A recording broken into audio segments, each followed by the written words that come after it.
Bacaan Alkitab hari ini dari kitab 2 Samuel pasalnya yang ke-6. Tabut dipindahkan ke Yerusalem. Daud mengumpulkan pula semua orang pilihan di antara orang Israel, 30.000 orang banyaknya. Kemudian bersiaplah Daud lalu berjalanlah dari Bali Yehuda dengan seluruh rakyat yang menyertainya untuk mengangkut dari sana tabut Allah yang disebut dengan nama Tuhan semesta alam yang bertahta di atas kerubim. Mereka menaikkan tabut Allah itu ke dalam kereta yang baru setelah mengangkatnya dari rumah Abinadab yang di atas bukit. Lalu Uza dan Ahio, anak-anak Abinadab, mengantarkan kereta itu. Uza berjalan di samping tabut Allah itu, sedang Ahio berjalan di depan tabut itu. Daud dan seluruh kaum Israel menari-nari di hadapan Tuhan dengan sekuat tenaga, diiringi nyanyian, kecapi, gambus, rebana, kelentung, dan ceracap. Ketika mereka sampai ke tempat pengirikan maka Uza mengulurkan tangannya kepada tabut Allah itu, lalu memegangnya karena lembu-lembu itu tergelincir. Maka bangkitlah murka Tuhan terhadap Uza, lalu Allah membunuh dia di sana karena keteledorannya itu. Ia mati di sana dekat tabut Allah itu. Daud menjadi marah karena Tuhan telah menyambar Uza demikian hebatnya. Maka tempat itu disebut orang Peres Uza sampai sekarang. Pada waktu itu Daud menjadi takut kepada Tuhan, lalu katanya, "Bagaimana tabut Tuhan itu dapat sampai kepadaku?" Sebab itu Daud tidak mau memindahkan tabut Tuhan itu ke tempatnya, ke kota Daud, tetapi Daud menyimpang dan membawanya ke rumah Obed-Edom orang Gad itu.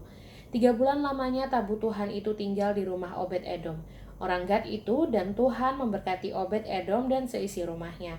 Diberitahukanlah kepada Raja Daud demikian, "Tuhan memberkati seisi rumah Obed-Edom dan segala yang ada padanya oleh karena tabut Allah itu."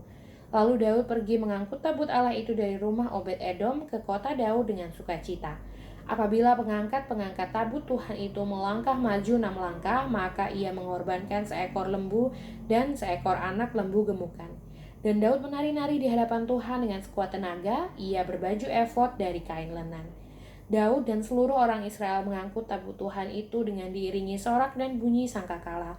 Ketika tabut Tuhan itu masuk ke kota Daud, maka Michal, anak perempuan Saul, menjenguk dari jendela, lalu melihat Raja Daud meloncat-loncat serta menari-nari di hadapan Tuhan. Sebab itu ia memandang rendah Daud dalam hatinya. Tabut Tuhan itu dibawa masuk, lalu diletakkan di tempatnya di dalam kemah yang dibentangkan Daud untuk itu. Kemudian Daud mempersembahkan korban bakaran dan korban keselamatan di hadapan Tuhan. Setelah Daud selesai mempersembahkan korban bakaran dan korban keselamatan, diberkatinyalah bangsa itu demi nama Tuhan semesta alam.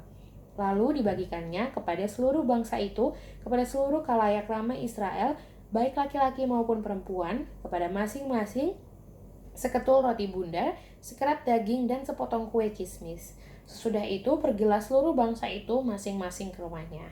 Ketika Daud pulang untuk memberi salam kepada seisi rumahnya, maka keluarlah Michal binti Saul mendapatkan Daud, katanya, "Betapa raja orang Israel yang melanjangi dirinya pada hari ini di depan mata budak-budak perempuan hambanya, merasa dirinya terhormat pada hari ini seperti orang hina dengan tidak malu-malu melanjangi dirinya."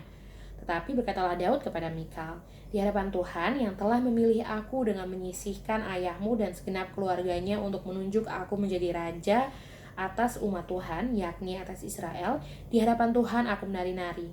Bahkan aku akan menghinakan diriku lebih daripada itu. Engkau akan memandang aku rendah, tetapi bersama-sama budak-budak perempuan yang kau katakan itu, bersama-sama merekalah aku mau dihormati." Michal binti Saul tidak mendapat anak sampai hari matinya.